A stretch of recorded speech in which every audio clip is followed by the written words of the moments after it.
All right, severe weather potential today coming in around the evening hours for us.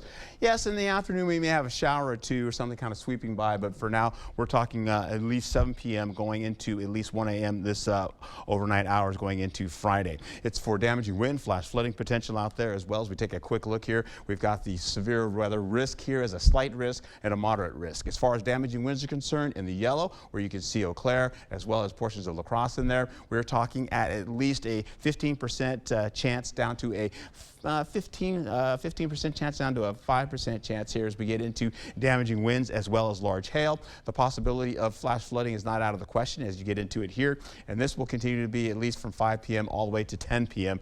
For today. Hail as well as damaging winds. Of course, we get the rainfall amounts that are going to be up to about 3 inches, and that's what's really going to cause that to happen as that rainfall gets pushed out of the way. It's a lot of juicy rainfall coming out of Minnesota later on today.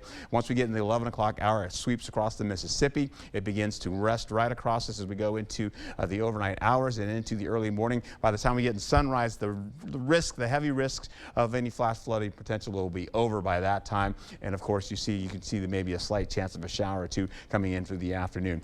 Today's headlines, we're looking at AM fog and low cloud activity. That will get out of the way once we get into the 8 o'clock hour. It will be a bit warmer today as well. Temperatures possibly getting up to about 85. Storm chances again are 40 to 80% chance once we get into the evening hours, as I told you, up to at least from 7 p.m. going all the way into the overnight hours. That being said, here's a look at your visibility. Fog down to the south, patchy fog here as you can see in Viroqua, and that will get closer to us as we see this continue to edge a little bit closer to portions of La Crosse. Slowly but surely it will get into some of the river valleys. Isolated shower maybe as we go into the day, but once we get into the evening and late tonight, that's when the risk really begins to pick up for us, and it will be some damaging winds of at least 39 miles per hour. Plus, in some cases, they're already thinking that some of those winds will get back up to 60 like we saw just the other day coming across the Plain States. Now, that being said, temperatures widespread in the 60s. The 70s are already here.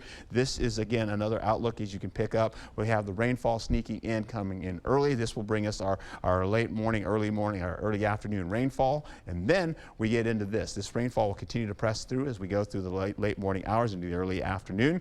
Then the rainfall starts to come in. You see it starts to cross the Mississippi and it gets much weaker. Still has some punch to it though. You'll get into the 8:30 hour and then it starts to get heavy with heavy rainfall over our area. By the time we get from 7 o'clock or 8:30 or so all the way into the 10 o'clock hour, the major threat is just about to end. It gets out of the way by midnight and it starts to move more to the east. You see it down by Prairie du Chien and then up and out it goes. We have some residual rainfall in the form of a shower or two in the early morning and then we are done. I want to give you a better overview how this all looks here as we take a quick peek here going into how this looks for the next 8 days. 85 degrees today, mild with a shower or two potential. We have the mostly cloudy skies to partly cloudy skies, sunshine to at least partly cloudy skies for tomorrow. 82 degrees with the morning rainfall. Mild conditions going into your weekend with all that temperature from 85 to 77 to 76 degrees for Labor Day, and it looks just fantastic. Back to you.